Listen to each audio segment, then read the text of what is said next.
नमो नमः मम प्रिय छात्र।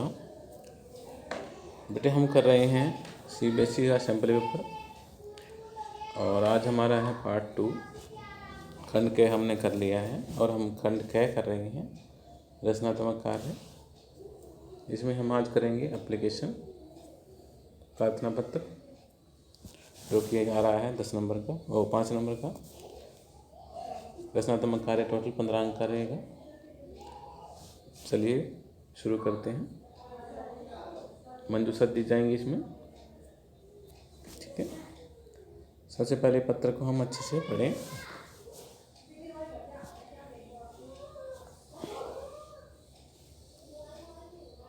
भवान आदित्य, आप कौन हैं? आदित्य हैं। मुंबई नगरे वस्ती, मुंबई नगर में रहते हैं। भवान गत सप्ताहे संस्कृत संभाषण शिविरे मार्ग भागम गृहीतवान् तदाधिकृत्य मित्रं रमेशं प्रति लिखितं पत्रं मंजूषायां प्रदत्त शब्दे रिक्तस्थानानि गृहीत्वा पुनः लिखतु।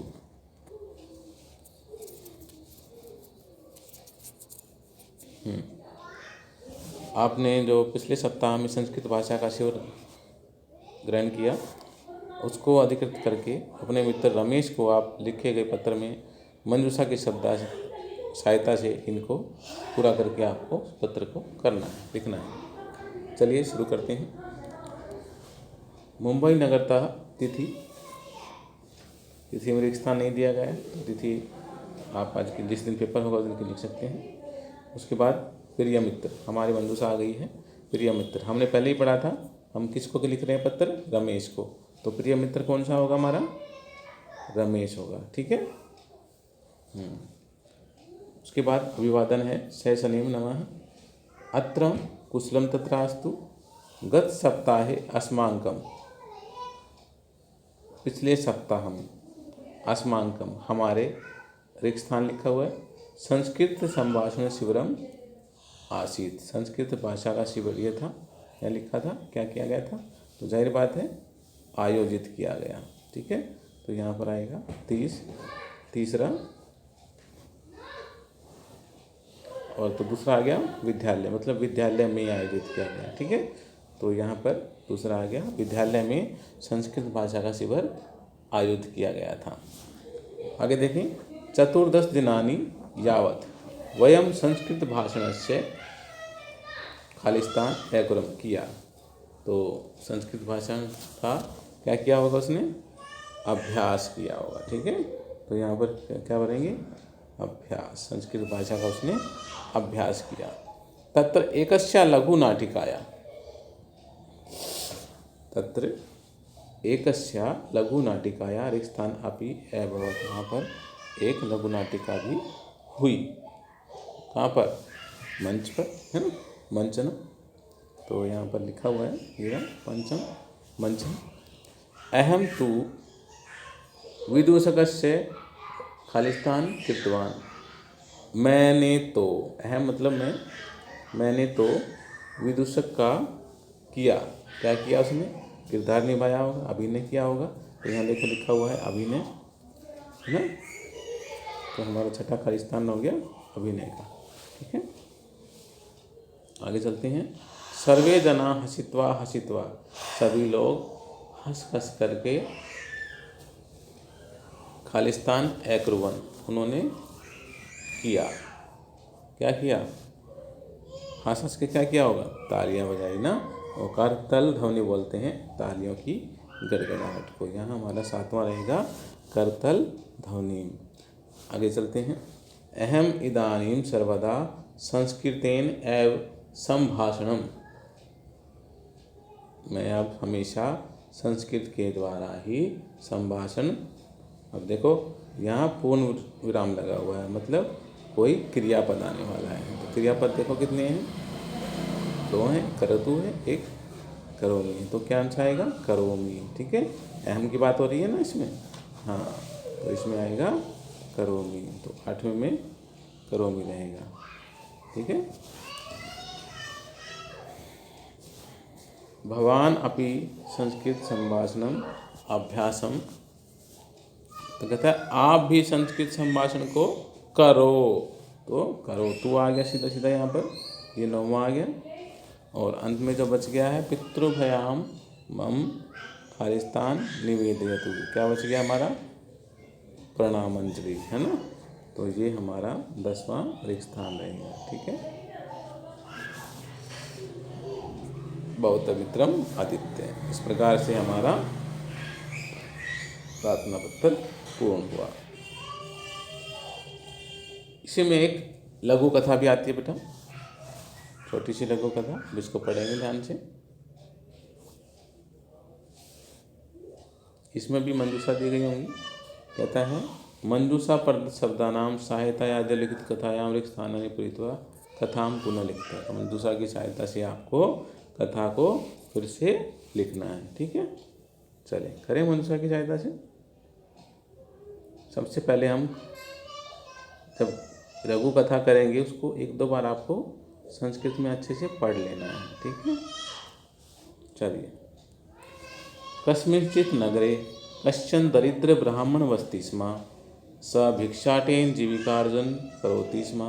कदाचित् स पृष्ठेन पूर्णम एकम ऋक्स्थानं प्राप्तवान्। तं घटं नागदन्ते अवलम्ब्य तस्य अध उपविश्य स एकदृष्ट्या घटमेव पश्यति स्म। एकदा रात्रौ स ऋक्स्थानं यदि देशे दुर्भिक्षं तवेत् तर्हि एतस्य 100 रूप्यकाणां मूल्यं भवेत्। तदा अहम् एतं घटं विक्रीय तेन धनेन अजदयं करिष्यामि। कालान्तरे तेन ऋक्स्थानम् एव भविष्यति। अनन्तरम् अजसमं ऋक्स्थानं धेनुं करिष्यामि। अनन्तरं तां विक्रीय महिषी ता विक्रीय अश्वान् च करिष्यामि। ये तो ऐसा लग रहा है जैसे वो नहीं था शेख चिल्ली, मतलब हसीन झपने जो देखता था, क्या नाम था उसका, इस तरह का है ना, कोई कथा कहानी है। तान अपि विक्रीय यथेष्टं धनं तेन बृहत्तं गृहं निर्मापयिष्यामि। तदा कश्चित् आगत्य रूपतीं सवकन्यां मह्यं दास्यति। अनन्तरं मम पुत्रे जानिष्यति। देवशर्मा इति तस्य करिष्यामि। यदा स जानोभयां चलितुं समर्थो भविष्यति तदा अहम् अश्वशालायां पठिष्यामि। तदा देवशर्मा जानोभयां चलन मम समीपम् आगन्तुम् उद्यतो भविष्यति।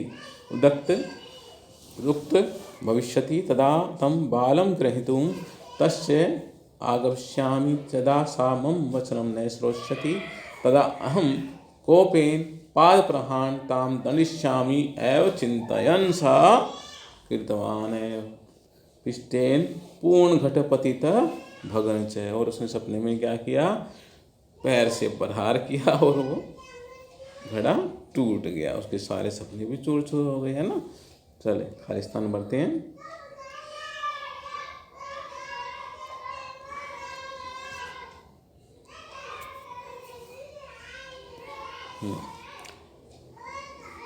कस्मिन् नगरे कश्चिन् दरिद्र ब्राह्मण वसति स्म। उसे एक प्राप्त हुआ। क्या प्राप्त हुआ उसे? एक घटम, घड़ा प्राप्त हुआ। तो पहले में आएगा हमारा घटम। क्या आएगा? घटम। तम घटम नागदंते अवलम्ब्य तस्य दुपुष्य चैकथं घटिमेव पश्यति समय एकदा रात्रो से चिंतितवान आएगा। तो चिंतितवान, है ना। तो अगले में रहेगा चिंतितवान। यदि देशे दुर्भिक्ष भवेत् तर्हि एतस्य 100 रूप्यकाणां मूल्यं भवेत्। तदा अहम् एतं घटं विक्रीय तेन धनेन अजदयं करिष्यामि। कालांतरे तेन, अब कालांतरे तेन अज समूह, है ना, अज समूह तीसरा भविष्यति। अनंतरम अज समूह खालिस्तान धेनु, आज को क्या करेगा वो? धेनु करिष्यामि, बेचेगा। अब बेचने के लिए क्या है इसमें? विक्री है। तो यहाँ पर चौथा हो गया विक्री है। अनंतरम ताम विक्रीय महिषी ताम विक्रीय अश्वान च, और वह भैंस को बेचकर घोड़े खरीदूंगा। तान अपि विक्रीय यथेष्टम धनम। अब देखो पूर्ण विराम आया हुआ है, पूर्ण विराम के साथ वाला कौन सा क्रियापद आएगा, है ना। तो यहाँ आएगा संपादिष्यामि, सीधा सीधा दिख रहा है हमें, ठीक है।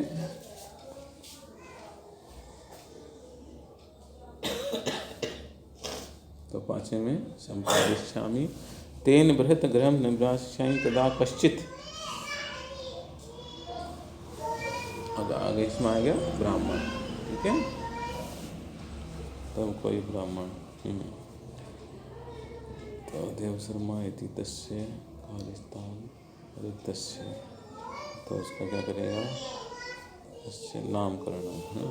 तो यहाँ पर होगा 8वां नामकरणम मटिष्यामि तदा देव शर्मा जानुभयाम चलन मम समीपम आगंतुम उद्युक्त भविष्यति तदा तम बालम ग्रहीतुम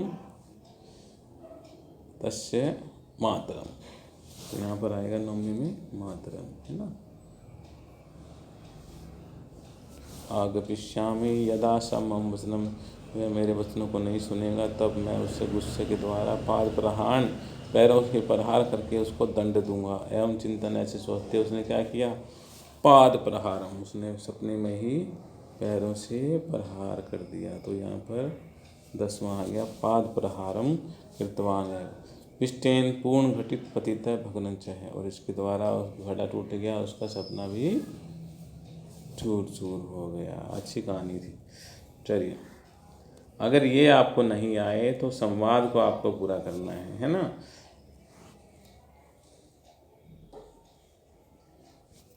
संवाद में आपने क्या करना है, बहुत ही आसान तरीका है। दो दोस्तों की, माता पिता की, दो जनों की बातचीत हो रही है इसमें, और जब दूसरा आंसर देगा या दूसरे पहले ने प्रश्न किया, अगर प्रश्न किया है तो उसका आंसर अगर एक स्थान में है तो अच्छी बात है, अगर नहीं है तो वो आंसर ही होगा। देखो कैसे क्या करना है, हमने चलते हैं। सखी अवनी भवती अहम विद्यालयम ने, अगर इसमें मंजूषा मिली है, मंजूषा तो नहीं मिली है इसमें। कहता है अधोलिखित संवादे रिक्त स्थानानि पूर्यत, अधो नीचे लिखे गए संवाद को आपको रिक्त स्थान को पूरा करना है, ठीक है। चलिए करते हैं। सखी अवनी भवती अहम विद्यालयम नया गतवती अपि कुशलिनी तम, तो तन्वी पूछ रही है अवनी से, सखी अवनी आप, हाय मतलब कल विद्यालय को नहीं आई, अपि कुशलिनी तुम कुशल तो हो। तो अवनी ने क्या कहा होगा, हाँ, है ना, मतलब आज आई तभी तो पूछा उसने, तो उसने क्या, उसने कहा होगा हाँ। आम भी लिख सकते हैं, हाँ आम कुशलिनी अस्मि, मैं कुशल हूँ, है ना, ऐसे लिख सकते हैं ना।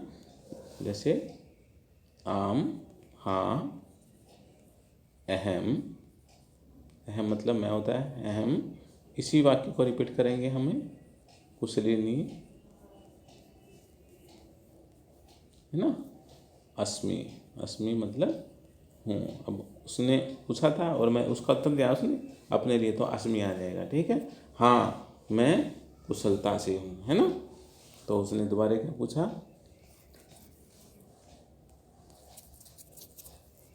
देखो दोबारा उसने प्रश्न किया, कहती है तरही हाय विद्यालयम किमर्थम न आगता, तब हाय कल विद्यालय को किस लिए नहीं आई, नहीं गई। तो अब जो उसने उत्तर दिया, यहाँ जो उत्तर आएगा उसका, है ना, तो वो उत्तर कहाँ से देख के लिखना है हमें, उसको अगले वाले से, है ना, इस वाले से देखकर हमें इसका उत्तर लिखना है ना। तो देखो नीचे वाले में क्या लिखा है, कहता है आहो पक्षी विहार में गच्छत, अरे पक्षी विहार गई, वृत्तम कुत्रास्ति पक्षी विहार, इसको नहीं पढ़ना कहाँ है पक्षी विहार, ये तो अगला प्रश्न हो गया। तो जब उसने कुछ बताया होगा तो उसने उसके बात को रिपीट किया, है ना। तो मतलब उसने कहा क्या होगा, मैं पक्षी विहार गई थी, अहम। तो यहाँ आप कह सकते हैं क्या आया होगा, अहम, अहम पक्षी विहारम, यही बिल्कुल ऐसा कैसा, पक्षी विहारम, और उसके बाद लिखेंगे गता। अब क्योंकि बात चली हो चुकी है तो हम लिखेंगे आसम, ठीक है, मैं पक्षी विहार गई थी, ठीक है। तो उसने अगला प्रश्न क्या किया है, कुत्र अस्ति पक्षी विहार है, क्या किया उसने, कुत्र अस्ति पक्षी विहार। अब उसने पूछा कहाँ है पक्षी विहार, है ना। तो अब देखो अगली लाइन में इसका उत्तर लिखा है जो हमें पहले लिखना है, उससे अगली लाइन में नोएडा लिखा हुआ है ना। तो यहाँ पर हम एक शब्द भी लिख सकते हैं सीधा, कि यहाँ पर हम कर दें नोएडा, ठीक है, पूर्ण विराम कर सकते हैं। उसने पूछा है कहाँ है तो नोएडा भी लिख सकते हैं। थोड़ा सा बड़ा लिखना है तो नोएडा नगरे अस्ति, और थोड़ा बड़ा लिखना है तो लिख सकते हैं पक्षी विहार नोएडा नगरे अस्ति। उत्तम। चलिए उसके बाद हम आगे देखते हैं। तो विषय तो है विश्ववती के खगा दृष्टा। उसने पूछा कौन कौन से पक्षी वहाँ थे, तो अवनी ने जवाब दिया तत्र अनेक दुर्लभा खगा दृष्टा यथा कुष्ठ काष्ठकूट नीलकंठ विविधा चटका जय। तन्वी ने फिर कुछ कहा अहो दुर्लभा खगा विदृष्टा अस्माकं पितरम तु कथयन्ति यत् तेषां शेषावस्थानाम् अनेके खगा ग्रहसु इतस्ततः विचरन्ति स्म। उसके बाद अवनी ने फिर कुछ कहा वस्तुतः अदतवे नगरेषु तु पक्षिणां दर्शनं प्राय दुर्लभेव। तब तन्वी ने उसका जवाब दिया, है ना। सत्यम वदति भवती, सत्य कहती हो। अब सत्य कहती हो मतलब उसने कहा सत्य कहती हो, जो उसने कहा उसी को लाइन को उसने रिपीट किया आगे, ठीक है। तो ध्यान दें इस बातों को थोड़ा सा। कहता है सत्यम वदति भवती, सत्य कहती हो। अब क्या कहा उसने, जो ऊपर बात कही है उसी को रिपीट करना है हमने, ठीक है। सत्य कहती हो, सत्यम वदति भवती, है ना। आदत्य वे नगरेशु तो पक्षिणाम दर्शनम प्राय दुर्लभम। इस लाइन को हमने ऐसे के ऐसे नीचे आंसर में लिख देना है, ठीक है। अब आगे देखो भवती अपि पक्षी विहारम दृष्टुम अवश्यम गस्तु। आप भी पक्षी विहार देखने के लिए अवश्य जाओ। तो उसने कहा आम सखी, हाँ सखी। हाँ सखी के बाद क्या कहेगी, जो उसने कहा देखने जाओ तो यही तो कहेगा सामने वाला कि हाँ मैं अवश्य जाऊंगी। तो उसने क्या कहा होगा, आम सखी, हाँ सखी, अवश्यम, उसी बात को ऊपर वाली बात को, वस्तु था उसने जाओ को लिखा था, लेकिन जब अपने लिए बोलेंगे तो उत्तम पुरुष में आ जाएगा। तो अवश्यम क्या बोलोगे, गमिष्यामि, भविष्य काल हो गया ना।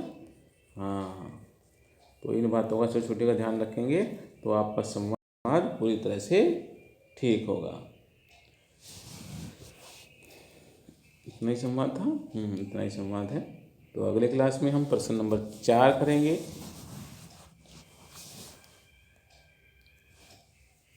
कोई शंका हो तो पूछिए ले बेटा, मैसेज लिखें, ठीक है। तब तक के लिए बच्चों को नमो नमः।